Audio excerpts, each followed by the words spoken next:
Quand on est un patient en soins palliatifs, les derniers plaisirs de la vie sont souvent les plus simples.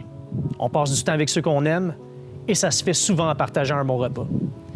En tant que médecin en soins palliatifs, j'ai voulu trouver un moyen d'allier médecine et cuisine, deux de mes passions.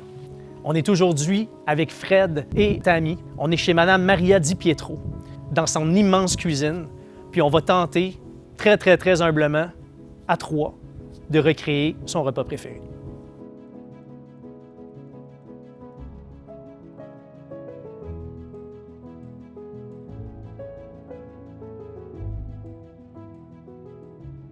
Je suis née en Italie, dans une région qui s'appelle le Molise, et la ville s'appelle Agnone. Je suis immigrée au Canada en 1953. Depuis ce temps-là, je vis au Québec. Oui, ça va. On veut combien de beurre blanc? Moi, quand j'ai su qu'on venait dans une famille italienne, là, j'ai commencé à avoir le stress. Mais habituellement, la famille italienne, c'est une famille qui fait beaucoup à manger et tout ça. Puis qui sait faire des pâtes fraîches, là. On vient venu faire des pâtes fraîches à une famille d'Italiens, là. Puis en plus, leur petite fille a 2 restaurants. Elle est ici aujourd'hui, puis elle goûte à nos plats. Ouais, c'est quand même assez intimidant. C'est ça. Moi, j'ai un cancer du pancréas très avancé. Puis mon pronostic était pas tellement beau, mais j'ai dépassé plusieurs fois qu'est-ce qu'ils m'ont dit. Alors j'espère, là, mon prochain but, c'est Noël. Je ne devrais pas y arriver selon les livres et selon les médecins, mais je pense que je suis capable. Il faut que je sois forte pour ma famille. Les huiles sont à ton goût. Quand ils m'ont demandé qu'est-ce que je voulais manger, j'ai dit à Jean-Sébastien que c'était une lasagne parce que c'est un mets que pour moi c'est réconfortant. Puis je veux comparer comment est-ce qu'ils cuisinent. Si c'est meilleur que la mienne. On s'est dit, on va y aller classique, mais on va y donner une petite twist un petit peu plus gastronomique. Donc, c'est pour ça qu'on y est allé assez classique, mais avec des pâtes fraîches, un étage de brie, puis avec un petit condiment de tomates confites, des tuiles de parmesan pour le croquant, pour la gourmandise, puis voilà, assez classique. Et pour l'entrée, ben, c'est ça, c'était la viande, le veau, les petits légumes croustillants.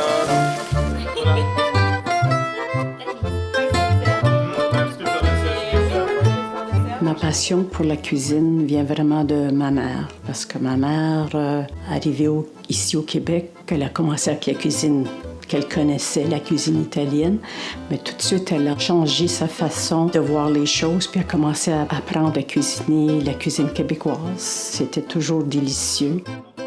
On réservait des journées que mes filles et mes petits-enfants ont cuisiné avec ma mère. Elle voulait vraiment nous apprendre la cuisine italienne de son village. Et c'est beau de voir ça, parce que la cuisine, c'est quand même quelque chose qui nourrit l'âme et ça nourrit le corps en même temps.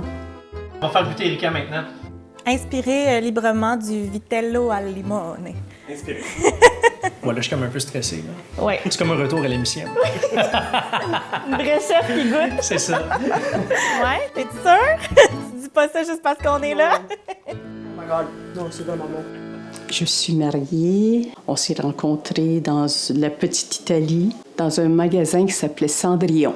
C'est la plus belle histoire d'amour, si on veut, là, parce que ça n'existe pas tellement, des histoires de Cendrillon où je suis. On a eu 50 ans avec nos 3 enfants et 7 petits-enfants, puis ça a été fantastique. On est prêts? Allons-y.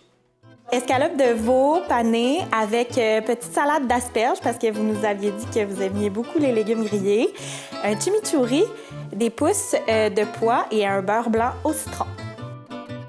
Je suis très contente d'avoir tout le monde aujourd'hui, puis c'est bien de voir là aussi tout le monde avec un beau sourire. Mais correct?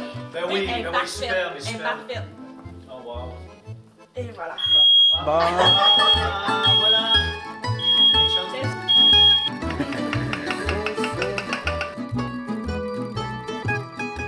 Ben, en fait, c'est une lasagne maison qu'on a faite avec sauce maison. On a mis une petite étage de brie dedans. Ça fait une petite différence. C'est vraiment bon. On a fait aussi un confit de tomate sur le dessus, puis une chips de parmesan avec des petites pousses de pois aussi. Bon appétit. Merci. Ça, c'est une très belle initiative parce que quand tu es hospitalisé pendant longtemps, tu manges de la nourriture de l'hôpital, c'est pas tout à fait la même chose. C'est comment se faire servir dans sa propre cuisine? C'est un peu gênant parce que nous, on mange puis vous travaillez. Je suis pas habituée à ça. Mais puis c'est pas fini, là. Parce que là, tu nous as dit que ton dessert préféré, c'était quoi? Tantôt pacan. Ben oui. fait que je pense que c'est ça qui s'en vient. Puis je trouve que, surtout rendu à ce point-ci de ma vie, toute nouvelle expérience qu'on peut encore se permettre, il faut sauter dessus. Ça me touche beaucoup parce que il y a 2 semaines, j'ai un bon ami à moi qui est décédé. Puis c'était super subitement, en fait. Puis il y a en fait, à peine 2 semaines avant qu'il décède, il m'a demandé d'aller cuisiner pour lui. Donc aujourd'hui, de venir ici, rencontrer Maria, rencontrer sa famille, ça me touche d'autant plus que je sais que pour lui, ça avait été marquant. Donc je suis contente de faire ça pour elle. Ouf! Quelle journée, par où commencer? Je suis très, très, très fier de ce qu'on a vécu aujourd'hui. En fait, surtout en termes de collaboration, en termes d'énergie familiale. J'ai rencontré une famille extraordinaire aujourd'hui. Je suis vraiment content d'avoir pu vivre ça avec mon équipe. Je le dis souvent, puis je le répète, mais je souhaite que la suite elle soit douce, puis que la vie lui permette de vivre d'autres beaux moments comme ça, puis qu'elle puisse les chérir, les apprécier, puis partager tout ce qu'elle veut puis tout ce qu'elle est avec son entourage. C'est pas facile, puis ça l'est jamais. On tire un mauvais chiffre à la loterie. Il n'y a pas vraiment de cause. Il n'y a pas de raison en tant que telle qu'on vive des choses comme ça. Mais quand on l'accepte, puis qu'on est capable de quand même bien vivre au quotidien, au moins, ben ça pense un peu notre plaie.